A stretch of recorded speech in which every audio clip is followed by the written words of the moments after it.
Hello, I'm Gerry Henwood, and welcome to Let's Talk About It. Today I have the pleasure of interviewing Patsie McCandeless, who is an exceptional woman. And I say that because not only is she an artist, but she is a speaker, a musician, a writer, and currently has an exhibition at the Wayne Arts Center, which I must get to. Patsie, welcome. Thank you so much. It's wonderful to be here with you. Thank you. Thank you. First of all, I'd like to show our viewers your new book, Becoming Jessie. And the first thing that I'd like to ask you about is, could you tell us a little bit about the book? It's a book for families. It's an unusual category because children enjoy it, adults enjoy it. But it's really a wonderful book to read aloud to children. It's about a little boy, 6 years old, that's Jesse on the cover, and he's born an orphan, but he's raised by his once upon a time Irish gypsy grandmother who teaches him to know his light and keep it on no matter what happens to him, and plenty happens to Jesse. And he is a boy of comic charms and soul-lighting wisdom that is so wonderful, interacting with all the many characters in the book. It takes place in New York City in the 1950s, and Deary runs her own theater, so there's theater and music and dance and art all weaving through Jesse's life. Could you read a special part for us in order to help us understand what it's about? Well, I could begin with the prologue. And this is interesting because the prologue is by the narrator of the book, who pops in and out of the story. And let's see. I don't have my glasses, but let me see if I can go this. The narrator is Old Barrett. He was the leader of the Irish Gypsy Band when Deary was a child. And just so you know, he is dead, but he's speaking from what I call the Great Illuminations. Prologue, light on. The stars are glittering, aye, your wishes making 'em all glitter, you shining back at the stars, wishing. Oh, the world cannot do without the glittering stars, just as the world cannot do without you.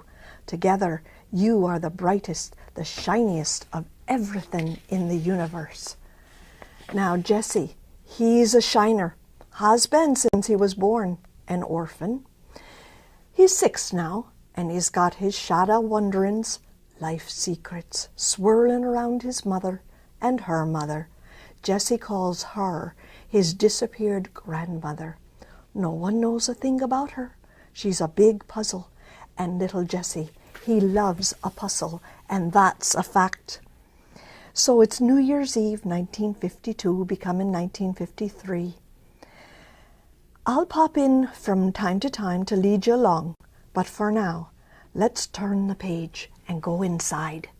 Oh, lovely. Now, what has the reception been to the book so far? I know you had a book signing, and could you tell us a little bit about that? Yes, it's been quite a thrilling journey because even people that I don't know, I'm receiving cards and emails and letters from people who are so touched by little Jesse and his grandmother Deary, the Irish gypsy, and every page is filled with a lesson. One woman said, "This is a new classic, and my little boy asked for another chapter every night. He just can't wait." And that seems to be what's happening. I really believe that people are yearning for this kind of a story that reaches out, stories that help us make sense of our lives, and stories that really answer some of our spiritual yearnings, and stories of fun and adventure and surprise. Oh, now I know that you talk about the light within Jesse, and you brought also something today Yes. to share with us that actually demonstrates Yes. our light. Could you share Yes. that with us? This is my light stick. And I do believe that we are all born with light, and we are all light. And you can see it in children, in their smiling eyes and their giggling laughter, and especially their beautiful touch. Well, this light stick has little lights inside of it, and if you look down there, there's a battery down there. But the intriguing part is there's no button. There's no switch. There's only one way to turn this on, and that is with our inner light. So I will take this end, and with your right hand, if you take that end, now it's not lighting up. And there's a good reason for that, because we have to make a full human connection. That's wonderful. Isn't it? And my metaphor for parents and children especially is, if you let go, the light goes out. So never let go of your light. Oh, well, speaking of lights, you have a special light. Oh, and thank you. I'd like to have you share with us, given all your talents as an artist, as a writer, and all of the other things I've already mentioned, from whence do you think they come? Oh my goodness, where does creativity come from? Exactly. You know, I do know that I get inspired, and many times it's because of light. I just can feel something, a change in the air. I also am very inspired by music, and I often do my creations in my studio, my art, or even when I'm writing, I'm listening to music. And so music threads its way through my stories too. I did grow up on an island, and I believe that taught me to be resourceful and inventive, because I had to take a ferry boat to school. There were not places where you could go and buy something, so you had to create it. And it just got to be very simple, very easy for me, very natural for me. And there have been many times in my life when I think, oh, if I only had such and such. And next thing I know, I'm creating it. Oh, so interesting. It's fun. Now, what was the first medium, visual arts medium that you used to create? I was a watercolor artist for many years, and I loved doing that. I only used the pure translucent colors. And so it's all about layering and layering and layering, which again is what my writing is all about. And my music, you're always, threading these pieces together and trying this and then moving on to another piece. But when I retired, we went to Savannah, Georgia. And there I won a public works art contest. And when I came home to Rhode Island, I wanted to express that, but my translucent colors were just not working. And that very day, our daughter brought home these papers from her work site. She worked in a stationery store. And these are all beautiful handmade papers from the Pacific Rim. And I did bring some with me if you'd like to see some of them. Oh, yes. Do you have them? Yes. And the cover of my book is made with these papers. Now, I know this is hard to believe, but this is paper. Oh. Isn't that exquisite? It's like gossamer. Yes. And these are the papers, and most of the papers come from different plant fibers. The most used one is kozo. And believe it or not, this one and these that look like lace, that's called ogura, and they are actually the same as this, but when the paper is created, they put it on the screen and they spray water on it so that it pokes holes in the paper, and you end up with this beautiful lace-like feeling in these papers. Just beautiful. Aren't they just exquisite? They're very inspiring. Yeah. And so you can see that this palette, these are the colors that I used for the cover of my book, which is also in my papers. And I call it Paper Solo. No paint, no pen, no ink, only exquisite layers of paper. Oh, they're gorgeous. Now, you mentioned you often listen to music, and in Yes. reading some of the background information that I used to prepare for our interview, I know that you have a relationship or had a relationship, and that's a question in itself. Is it ongoing with the St. Petersburg, Florida Opera Company? And you had done many beautiful things that were connected to the operas. Could you tell us a little bit about that? The maestro Mark Sforzini, we became friendly with him. He saw my art and he requested, do you think you could do a piece that would represent our season? And so I began, and the first one was from Dvorak's opera, Rusalka. And it is, I have to say, it is gorgeous, and it's all blues and silvers and golds. And Rusalka is actually the story of the Little Mermaid that Disney made so popular. And the picture is Rusalka pleading with the moon to bring her love to her human prince whom she is in love with. And it has become so popular that it is now used for their gala, as their gala invitation every year. And I am so excited because I was visiting there, and the curator of their art room said, Patsie, you must come with me. And she took me to the conference room and flicked on the light, and I had created 6 pieces for different operas besides Rusalka. And there they are, hanging in the conference room, and it was so wonderful. All the people who had purchased them donated them back because the opera company has its own building now. Oh. So I can't tell you what a thrill it is to see my own work hanging there in relationship to this music, because every piece is certainly inspired by the most beautiful arias or music from each wonderful musical piece. Absolutely. Now, are you currently doing any more paper art here in this area? Yes, as you mentioned, I do have a solo show in the Wayne Art Center. As soon as you enter the center, the lobby area is filled with my pieces, and I thought it would be really fun because we did spend time in Florida. So I created pieces to bring Florida to Wayne, Pennsylvania in the month of February and March. And another interesting part is that people stand right in front of these pieces. They're looking at them. It says paper solo, and they say things like, oh, I love the paint that she used here. And sometimes I step forward and say, it's not paint, it is paper. Yeah. Well, noticing how intricate and how delicate the paper is, the intricacy of your work and the delicacy of the papers, how long does it take you to create a piece of paper art?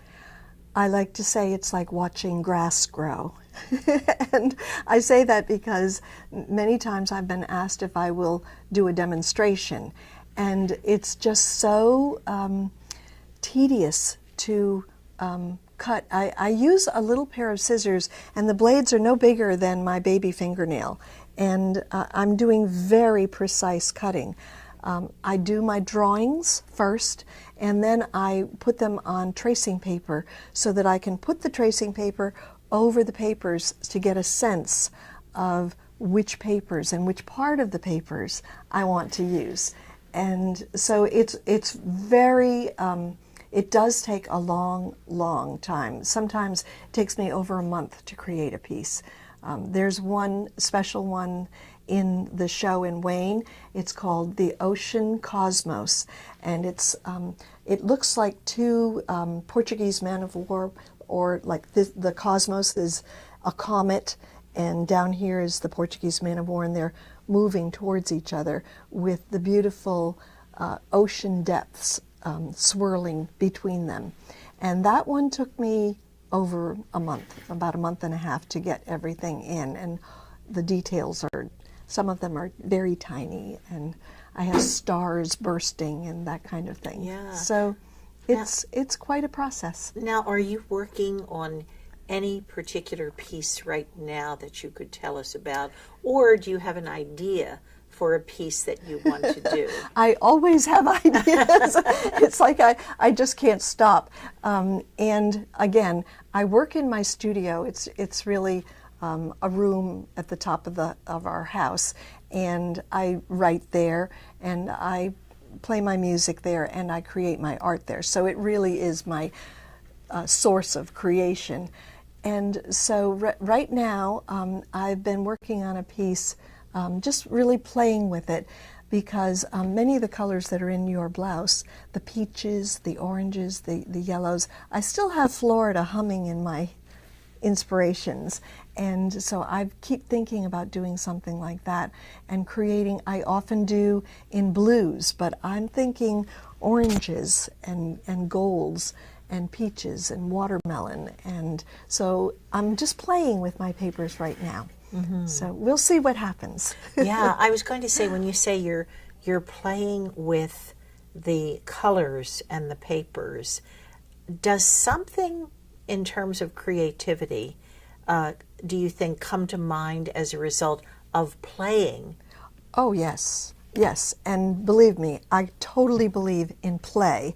And actually, that's even a big part of my book, Becoming Jessie, that when we are born, what are babies doing? We're not teaching them. We're not showing them flashcards. We're not asking them to say sentences.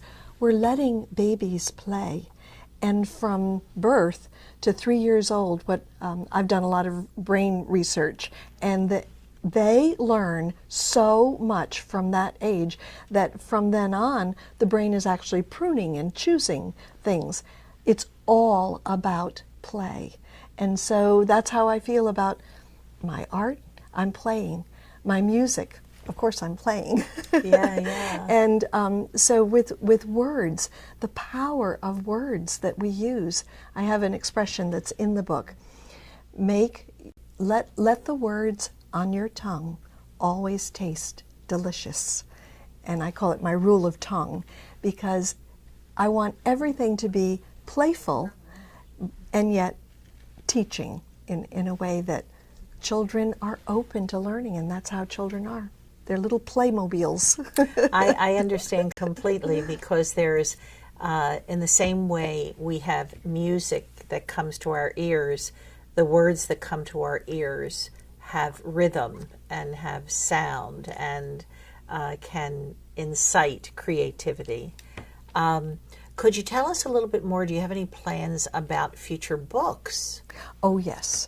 As a matter of fact, some of the cards and letters that I've received have talked about, okay, you got us to this point, which I won't do a spoiler, but what's next? What is going to happen next? So I've already begun the next book, and actually I've been writing this book since 2003.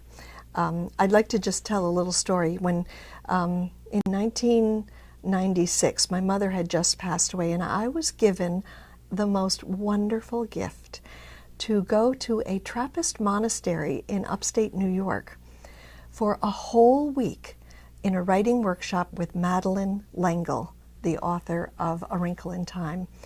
Well, it was so profoundly magnificent. I have not stopped writing since, and I decided that I wanted to know the whole story that I'm going to tell about this little boy. So I've written all the books. They're certainly not ready for print, but I thought I'll get the first one done, and then I can just slide into the next one. And that's where I am right now. I'm already writing the second one. Now, this is about Jessie. This group is all about Jessie. I have written other books that have not been published, but I'm in love with Jessie, and I think he's in love with me too. So it's a lot like being with our precious baby grands, as we call them, because they are the music of our life.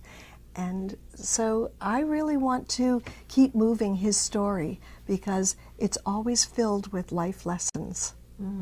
You sound like a J.K. Rowling. Oh, and, all right. Harry Potter. Yes. And continuing the story. Now, one of the things that I am very impressed by is that you mentioned when you really started your very major creativity. And it didn't happen, it seems like, until after you retired. That's true. Because you were a teacher. Yes, I taught primary grades for over 30 years. As a matter of fact, I was teaching sailing when I was in 8th grade, and I taught sailing through high school and college. So I think I've always been a teacher. I can't help it.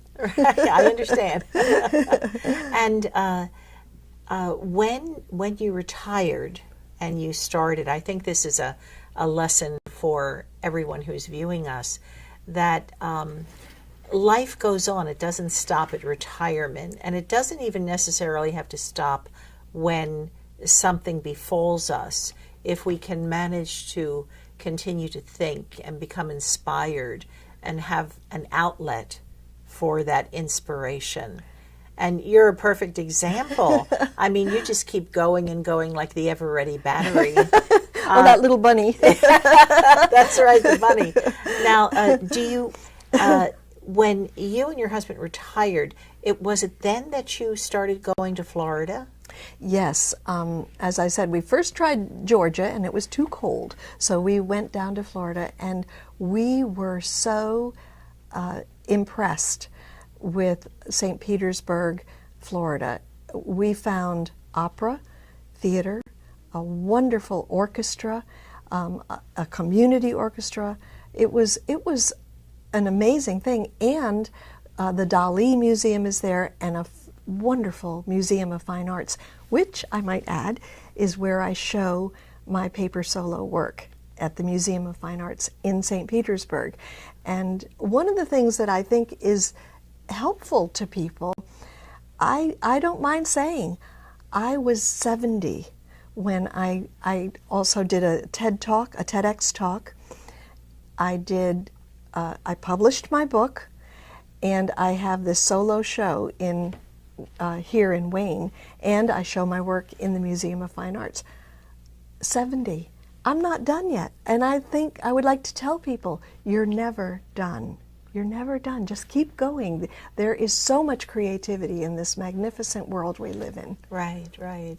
Now, on a personal note, you were in St. Petersburg, but here it is winter, soon to be spring. I know. And you're back here in this area. How did that come to be? Well, I actually, both my husband and I went to college here.